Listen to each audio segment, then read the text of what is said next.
dalam rangka untuk mengabdi kepadanya.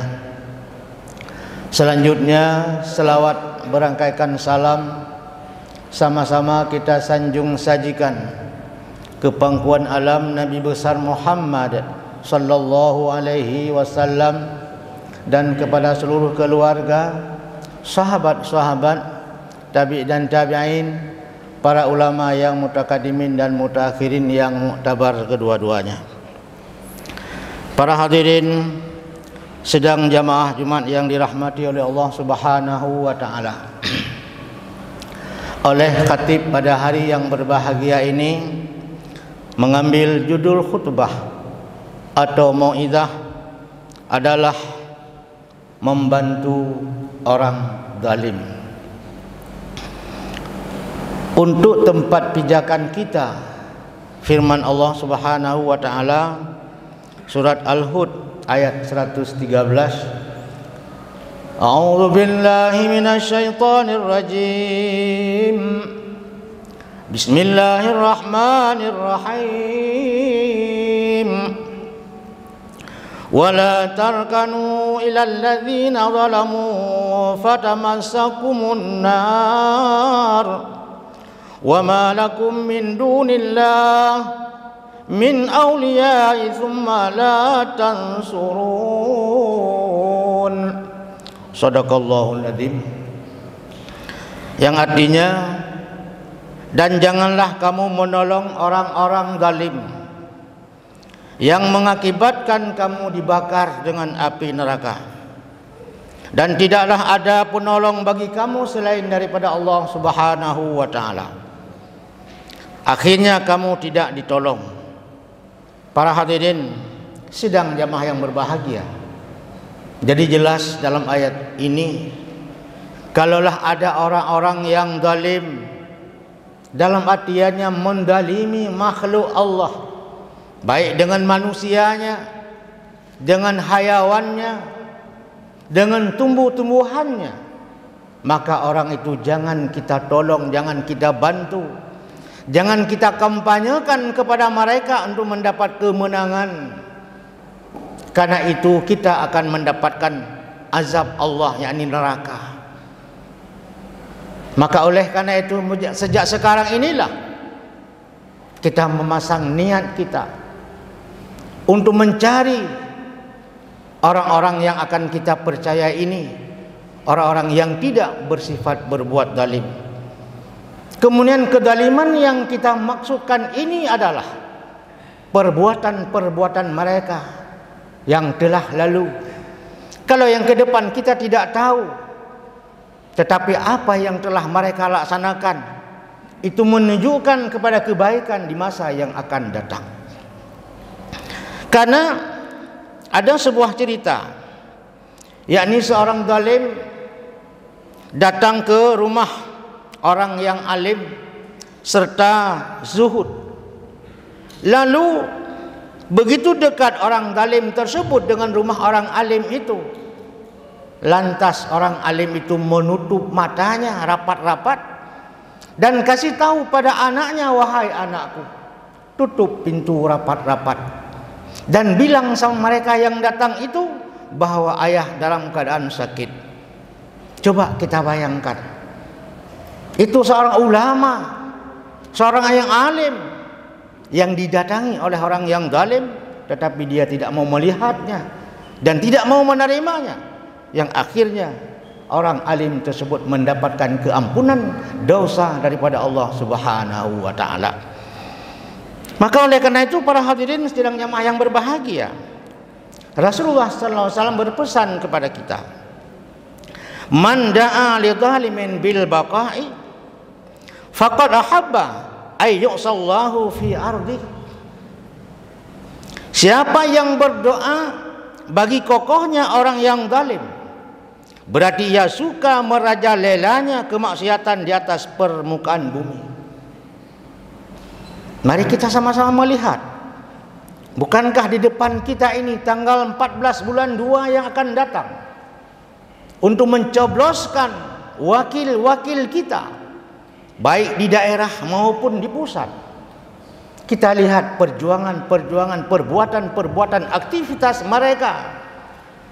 Apakah mereka sesuai dengan jalur yang digariskan oleh Allah Subhanahu wa taala? Kalaulah dia menentang dengan agama Allah, menghinanya agama Allah, kalau kita ikut mendoakan, ikut memilih mereka, berarti kita suka kemaksiatan itu merajalela di permukaan dunia yang fana ini. Tetapi apabila kita tidak sudah melihat kenyataan-kenyataan perbuatan-perbuatan mereka, ternyata banyak kezaliman-kezalimannya, maka kita jangan membantu, jangan mendoakan kepada mereka untuk mendapatkan kemenangan. Abu Sufyan pernah ditanyakan oleh temannya, "Wahai Abu Sufyan, bagaimana kita membantu orang zalim itu yang mereka itu sangat kehausan di dalam dunia? Apakah boleh kita memberi makanan dan minuman kepada mereka?" Apa kata Abu Sufyan? Jangan. Sedikit pun makanan dan minuman jangan engkau berikan kepada dia. Wahai Abu Sufyan, bagaimana dia mati sebab dia tidak memberikan bantuan kepada mereka? Apa jawab daripada Abu Sufyan? Biar mampus sekalian. Kenapa? Apa urusan kita membantu orang maksiat, orang yang berbuat zalim? Nauzubillah, summa nauzubillah. Maka oleh karena itu para hadirin sidang jemaah yang berbahagia, Rasulullah juga menegaskan, man sanna sanatan hasanatan falahu ajruha wa ajrun man amila biha wa man sanna sanatan sayiatan fa alaihi widraha wa widra man amila biha. Riwayat daripada Bukhari dan Muslim. Siapa merintis tradisi baik dalam Islam, maka baginya pahala, dan orang yang mengamalkannya, dan orang merintis kejahatan, maka bagi mereka itu dosa juga yang menjalankannya. Coba kita bayangkan. Berarti kita sama-sama, kalau kita mendoakan kepada orang yang berbuat baik, berarti kita ikut mendapatkan pahala yang begitu besar. Tetapi begitu kita membantu orang-orang yang berbuat maksiat, yang berbuat zalim kepada Allah dan zalim kepada makhluknya, maka kita juga ikut berbuat zalim bersama-sama dengan mereka. Bukankah sama-sama kita sudah mengetahui besok yang Allah panggil raja-raja yang berbuat zalim, dan kita ikut bersama orang yang berbuat zalim itu sendiri. Misalnya dipanggil, wahai Karun, silakan masuk neraka. Ikut semua pengikut Karun dalam dunia ini. Begitu juga dengan perbuatan-perbuatan zalimnya dan juga berbuat-buat baiknya, semuanya akan ikut dengan mereka selaku pemimpinnya. Maka oleh karena itu para hadirin sedang jamaah yang berbahagia, jangan sesekali kita membantu, berkampanye kepada orang-orang yang berbuat zalim. Man aana madluman, kata Rasulullah, khudainan matruhan, kataballahu lahu 73 maghfirah, wahidatan minha islaha imruhu fid dunya, wasnatani wasab'una darajah fi uqbi. Siapa yang menolong orang yang tengah dianiaya, sedang menghadapi kesulitan hidupnya, dibuang dalam pengasingan, maka Allah menetapkan cita-citanya menjadi penjara sebanyak 73 keampunan. Salah satunya diantaranya ada kebahagiaan mendapatkan di dunia yang fana ini. Sedangkan sisanya 72 nanti mendapatkan, Allah akan membalas di hari yaumil akhirah. Berapa banyak yang pada hari ini kita melihat orang-orang yang sedang dianiaya, misalnya di Palestina, didalimi oleh orang yang berbuat zalim, kemudian kita membantu mereka. Tidak mungkin kita pergi ke sana dengan biaya yang begitu besar. Cukup dengan kita mendoakan di alam yang dunia, di tempat kita ini, semua mereka itu saudara-saudara kita. Berarti kita ikut juga berperan membantu mereka dalam fi sabilillah, Kalaulah kita sudah berbuat demikian, kata Rasulullah, kita akan mendapat kemenangan sebanyak 73 kemenangan. Antara yang pertama di dunia ini akan mendapat kebahagiaan dunia dan akhirat. Di akhirat akan ditambahkan lagi sebanyak 72 kebahagiaan yang luar biasa. Maka oleh karena itu para hadirin sidang jamaah yang berbahagia, mari kita berlomba-lomba untuk berbuat baik kepada agama Allah. Man asbaha la yanwi dzulma ala ahadin ghufira lahu ma jinna wa man asbaha yanwi nasratul madluma wa qada'a hajatal muslimi kanat lahu ka ajrin hujjatil mabrurah. Siapa pagi-pagi niat tidak berbuat zalim kepada siapapun, pasti diampuni dosa-dosa yang telah lalu oleh Allah Subhanahu wa taala. Dan siapa yang pagi-pagi niat menolong orang yang dianiaya dan membantu keperluan orang Islam, maka baginya pahala ibadah haji dan umrah yang mabrurah. Masya Allah, bukan mudah untuk mendapatkan haji. Antrian yang begitu lamanya, kemudian yang biayanya sudah hampir ratusan juta. Tetapi dengan kita menjauhkan niat kepada orang yang berbuat zalim, dengan kita niat membantu orang-orang Islam, orang-orang yang teraniaya, lebih-lebih orang yang di samping kiri kanan rumah kita yang hidupnya masih mudarat, kita bantu mereka, kita tolong mereka dengan apa saja yang ada pada kita, baik dengan harta, dengan pikiran, dengan tenaga dan sebagainya. Berarti kita sudah mendapatkan pahala haji yang mabrur luar biasa. Maka oleh karena itu para hadirin sedang jamaah yang berbahagia, kita sama-sama untuk membela agama Allah. Bukankah kita akan semuanya akan menjumpai dengan Allah Subhanahu wa taala di akhir hayatnya nanti? Karena oleh Rasulullah juga mengingatkan, man faraha an muslimin qarabatu fid dunya farahallahu anhu qarabat min kuramatin yaumil qiyamah wallahu fi aunin abdun ma dahmal abdi fi aunin akhihi. Siapa yang menghilangkan kesulitan seseorang muslim di dalam dunia yang fana ini, maka Allah akan menghilangkan pula kesulitanmu nanti di akhirat kelak. Allah senantiasa menolong orang sesama, orang lain itu saling menolong saudara sesama muslimnya. Maka oleh karena itu para hadirin sedang jamaah yang berbahagia, mari kita sama-sama membantu. Karena masih banyak orang-orang yang di samping kiri kanan rumah kita dalam hidupnya mudarat, baik mudarat ekonominya, mudarat pekerjaannya, dan segala macam yang kita lihat. Sedangkan kita ada kemudahan-kemudahan yang Allah memberikan sedikit harta, pemikiran dan segala macam. Mari kita bantu mereka itu yang serba kekurangan. Karena dengan kita membantu mereka, maka Allah akan menolong kita nanti di hari yaumil qiyamah kelak.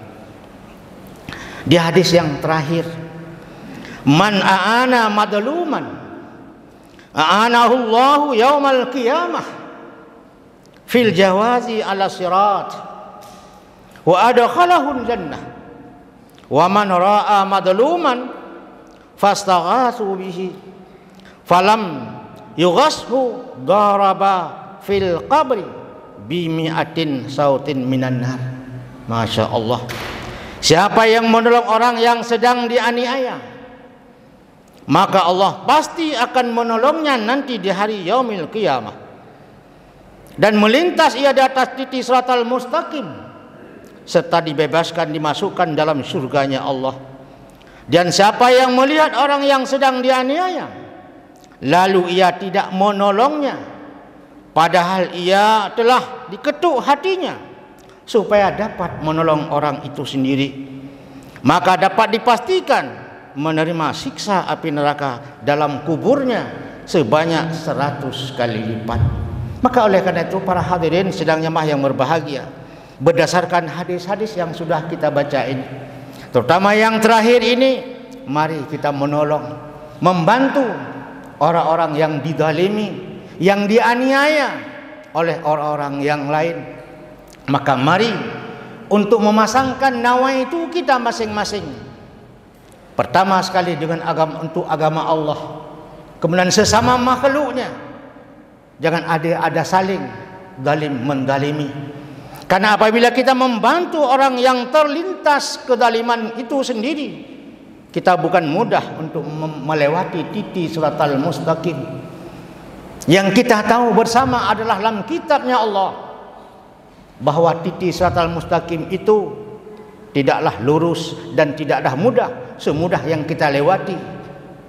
Tetapi titik itu kita ketahui bersama bahwa yang sering kita dengarkan bahwa sebesar rambut berbelah 7.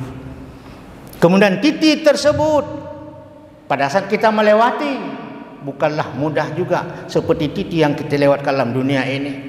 Pertama naik sebanyak 10 tahun, kemudian datar 10 tahun, kemudian turun lagi 10 tahun, 30 tahun melewati ini. Dan bisa jadi kata Rasulullah sampai ribuan tahun melintas di atas titik siratal mustaqim itu sendiri. Kemudian titik itu bukanlah mulus dan besar, tetapi dia penuh dengan berduri tajam, lebih tajam daripada pisau silet. Coba bayangkan. Kemudian pada saat kita melewati itu dengan bermacam jenis modelnya.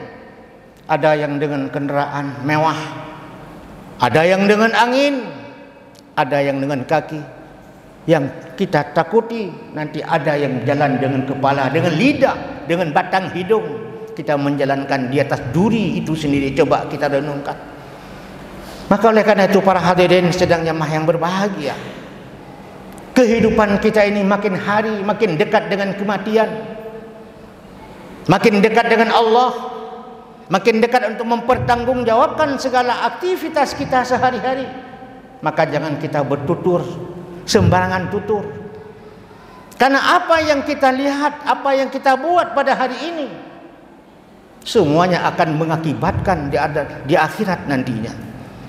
Kalau pada hari ini kita memilih pemimpin-pemimpin kita yang zalim, maka kedaliman itu akan mendalimi diri pribadi kita nanti di hari yaumil qiyamah.